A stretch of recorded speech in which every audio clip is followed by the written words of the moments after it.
Olá, boa tarde. Estamos de volta com mais uma edição do Jornal Toda Hora. Sejam todos muito bem-vindos. A partir de agora você fica muito bem informado. E olha só, um ataque com mísseis balísticos da Rússia deixou mais de 30 pessoas mortas na Ucrânia. A cidade tinha se esquivado de ataques mais intensos, enquanto os combates se desenvolviam mais ao sul, na região de Donetsk. Um bombardeio russo com mísseis matou mais de 30 pessoas, entre elas 2 crianças, no centro da cidade de Suma, no nordeste da Ucrânia. Além disso, de acordo com o último balanço oferecido pelo Serviço de Emergências ucranianos, outras 84 pessoas ficaram feridas, entre elas 10 crianças que estavam na rua, em carros, no transporte público e em casa. O ataque realizado com mísseis balísticos é o mais mortal há semanas na Ucrânia, invadida pela Rússia em fevereiro de 2022. A ação é realizada 2 dias depois do encontro em São Petersburgo entre o emissário americano Steve Witkoff e o presidente russo Vladimir Putin. Washington propôs em março um cessar-fogo, mas o líder russo não se mostrou convencido e a proposta de trégua de 30 dias aceita por Kiev não se concretizou. A Ucrânia e as potências ocidentais suspeitam que a Rússia, cujo exército é mais numeroso e melhor equipado, prolonga deliberadamente as negociações. Suma está perto da fronteira e sofre uma pressão crescente desde que Moscou conseguiu retroceder grande parte das tropas ucranianas na região vizinha de Kursk.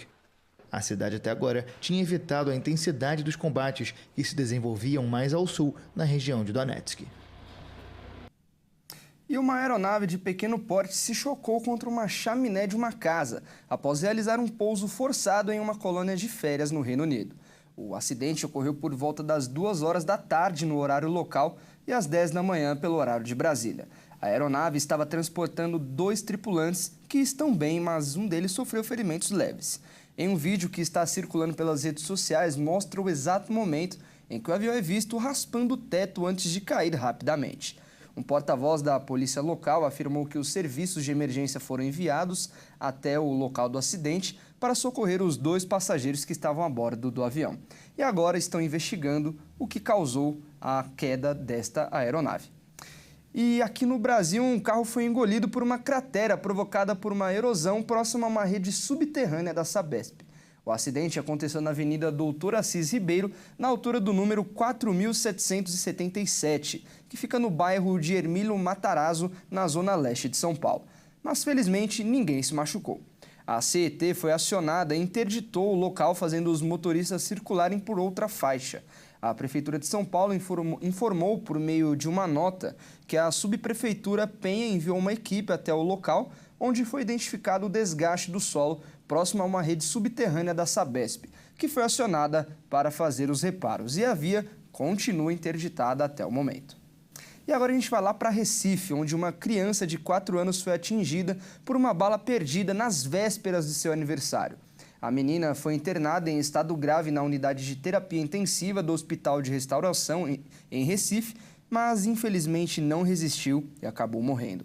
A mãe da criança preparava as lembrancinhas da festa de aniversário e pediu para uma sobrinha ir com ela na rua para que ela não visse os preparativos e tivesse uma surpresa. De acordo com as testemunhas que estavam na rua, os disparos foram realizados por um grupo de 4 homens de uma facção que desceu do alto do Morro Pascoal para executar o rival.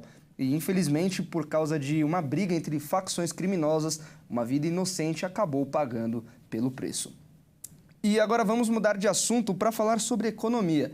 O governo federal publicou hoje uma medida provisória que volta a isentar o imposto de renda dos brasileiros que ganham até 2 salários mínimos por mês.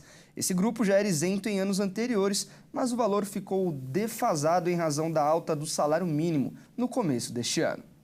Com a medida provisória assinada pelo presidente Lula e o ministro da Fazenda, Fernando Haddad, agora, quem recebe até R$ 3.036 mensais não precisa mais recolher o imposto de renda. Já para aqueles que ganham mais, a tabela do imposto de renda funciona de forma progressiva. Ou seja, conforme o valor da renda vai aumentando, o contribuinte passa a ter um desconto maior de imposto sobre aquela parcela dos rendimentos mensais. Quem ganha até R$ 3.533 terá desconto de 7,5%. E assim por diante até o valor acima de R$ 5.830, que vai ter desconto da alíquota de 7,5%. As outras faixas da tabela não foram alteradas, A medida provisória corrige apenas a primeira faixa da isenção de 100%. O Congresso tem 120 dias para analisar a medida provisória. Se a votação não for concluída, o texto perde a validade. O governo federal também enviou ao Congresso um projeto que eleva essa isenção do imposto de renda para R$ 5.000. Mas o texto ainda vai tramitar pela Câmara e pelo Senado. Bom, e por enquanto é só. Eu agradeço demais a sua companhia. Às 15 horas eu volto com mais notícias para você. Até já!